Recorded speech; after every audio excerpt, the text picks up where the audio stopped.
Today was the day that the Chancellor could have put a windfall tax on oil and gas producers to provide real help to families. But he didn't. Today was the day the Chancellor could have set out a proper plan to support businesses and create good jobs. Exactly. But he didn't. Yeah. Today was the day that he could have properly scrapped his national insurance hike. He didn't. We said it was the wrong tax at the wrong time, the wrong choice. Today, the Chancellor has finally admitted he got that one wrong. Exactly. Inflation is at its highest level for 30 years and rising. Energy prices at record highs. People are worried sick. For all his words, it is clear that the Chancellor does not understand the scale of the challenge. He talks about providing security for working families, but his choices are making the cost of living crisis worse, not better. Mr. Speaker, the situation following Putin's criminal assault on Ukraine remains gravely serious. Just 1 month after the invasion, so much has changed, with repercussions for years to come. But the Chancellor has failed today to explain why he chose to sign off on a reduction in our country's armed forces last October. Will the Chancellor confirm if the government's target army size is still being reduced by 10,000 troops? And let me say this to the Chancellor. Labour will support whatever is needed on defence and security to keep our country safe. Mr. Speaker, the tremors following Putin's aggression will impact on Britain, including economically. But the cost of living crisis predates Putin's attack on Ukraine. In October, inflation was already forecast to be double the Bank of England's target. And yet the Prime Minister said that fears of inflation were unfounded. Today we learned that inflation has reached 6.2% and is expected to go higher in the coming months. People are rightly looking to their government to help them weather this storm. Labour will support sensible measures to ease this pressure.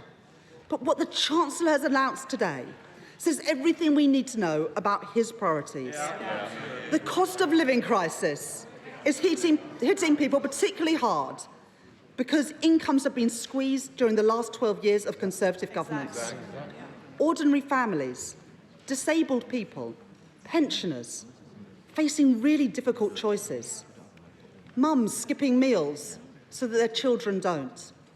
Families struggling to buy new school shoes and uniforms for their children. Older people hesitating to put the heating on because they're worried about the cost. At the weekend, the Chancellor was asked about fuel poverty, and he didn't even know the numbers. It is shameful that he doesn't, because when Martin Lewis predicts that 10 million people could be pushed into fuel poverty, the Chancellor should sit up and listen. And we know that pensions and security are not going to keep up with inflation. Pensioners and those on social security will be getting a real terms cut in their incomes. Cutting the pension. So what analysis has the Chancellor done on the impact of benefits being uprated by less than inflation? How many more children and pensioners will drift into poverty because of the choices of this government? Cutting the pension. And who does the Chancellor prioritise? He continues to defend the record profits of oil and gas producers, who themselves admit that they have more money than they know what to do with. BP describes this crisis as a cash machine for them, but it is British people who are paying out. And it is deeply regrettable that the SNP have joined the Tories in wanting to shield oil and gas producers from Labour's progressive measures. When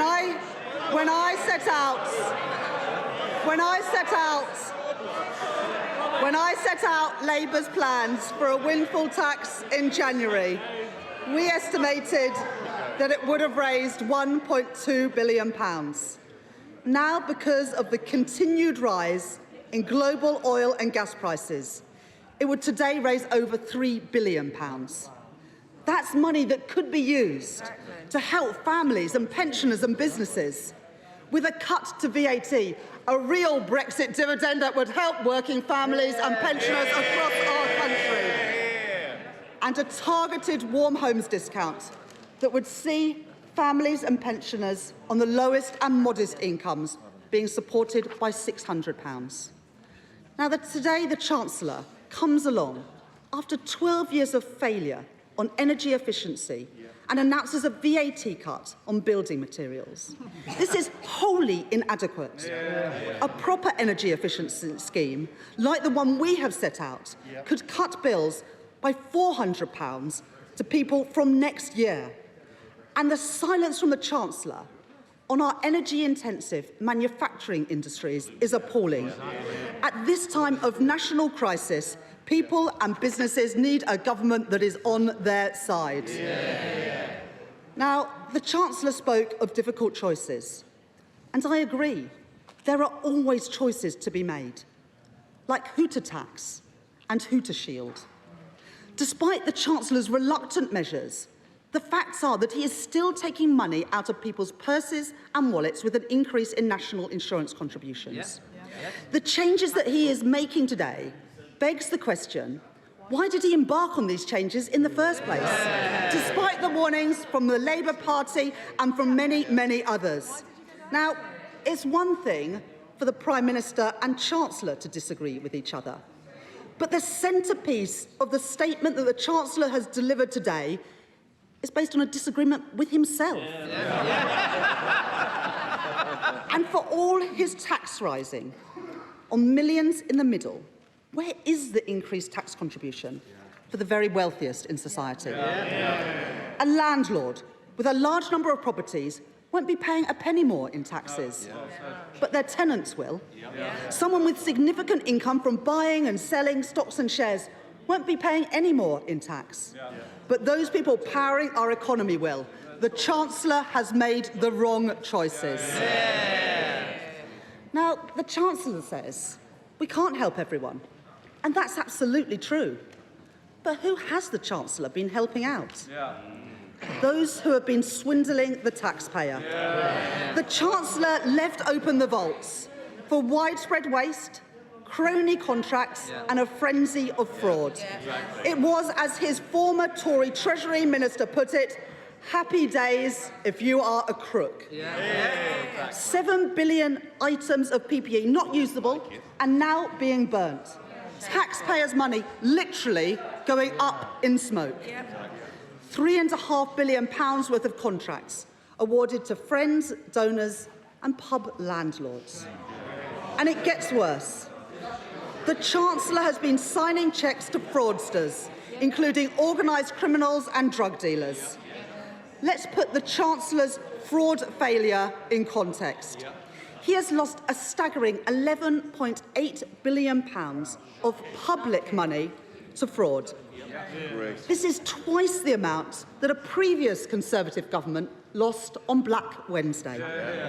As a result of, let's face it, this jaw-dropping incompetence, the Conservatives have been funding crime instead of fighting it.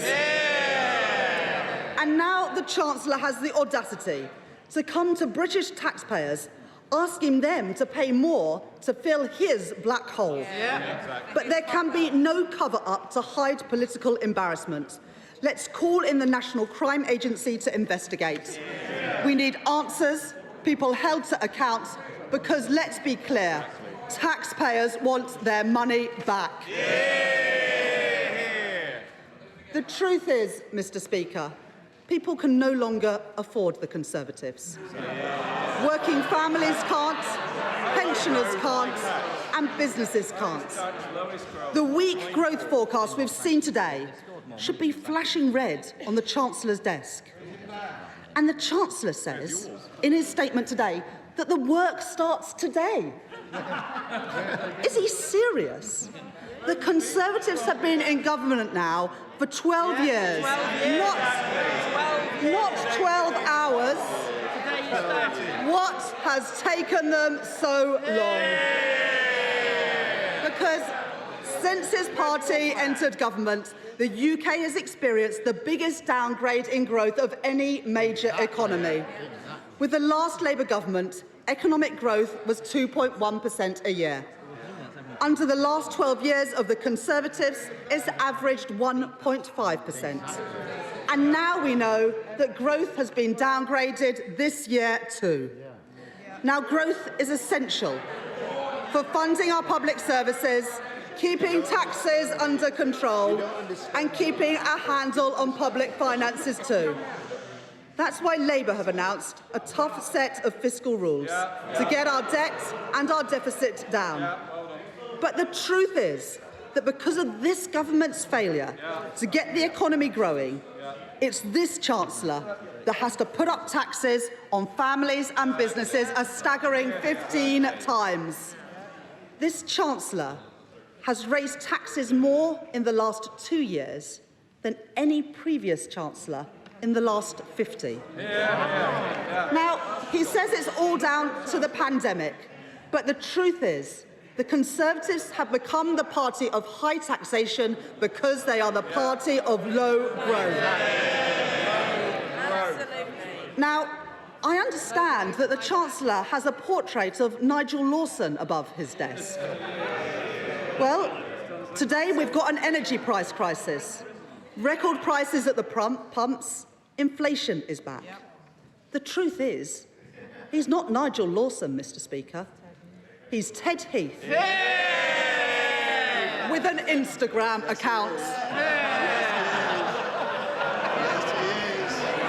Labour would be getting the economy firing on all cylinders, ensuring that we buy, make and sell more in Britain, scrapping business rates and replacing them with a fairer system fit for the 21st century, something that small businesses and high street businesses are crying out for, and the Chancellor mentioned it not at all in his statement today. A climate investment pledge to decarbonise the economy, create good jobs in every part of Britain and strengthen our energy security too. Businesses are seeing unprecedented increases in their costs right now. But all we hear from this Chancellor today is a promise of jam tomorrow, rather than the support that is needed now. And today's statement lacks the long-term plan for productivity, skills and growth. Where is it, Chancellor?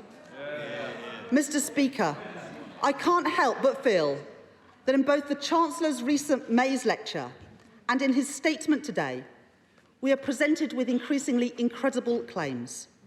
Perhaps the Chancellor has been taking inspiration from the characters in Alice in Wonderland, or should I say, Alice in Sunak land. Because nothing here is quite as it seems either. It's the sort of place where a Chancellor celebrates giving people £200 to help them with their spiralling energy bills before explaining that he needs it all back.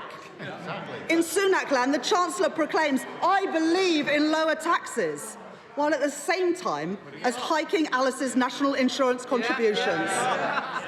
So Alice asks the Chancellor, when did lower taxes mean higher taxes? Has down really become the new up? The Chancellor follows Humpty Dumpty's advice and says, when I use the word, it means just what I choose it to mean, neither more nor less. Now, Alice knows that under the Conservatives, taxes are at their highest level in decades as a result of the policies of this very same Chancellor.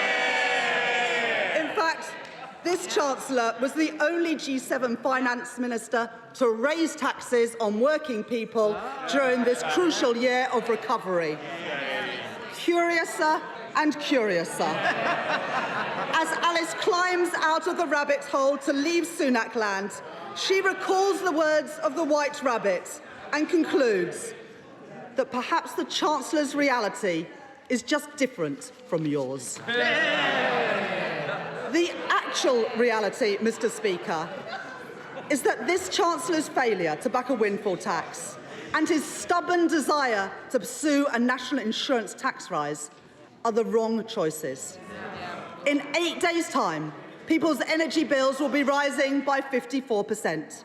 2 weeks today, the Chancellor's latest tax hike will start hitting working people and their employers. Yeah. His national insurance tax rise was a bad idea last September, and he's admitted it's an even worse one today. Yeah. The Chancellor is making an historic mistake. Today was the day to scrap the tax rise on jobs. Today was the day to bring forward a windfall tax. Today was the day for the Chancellor to set out a plan to support British businesses. But on the basis of the statement today and the misguided choices of this Chancellor, families and businesses will from now on endure significant hardship as a result. The Chancellor has failed to appreciate the scale of the challenge that we face. And yet again, he is making the wrong choices for our country.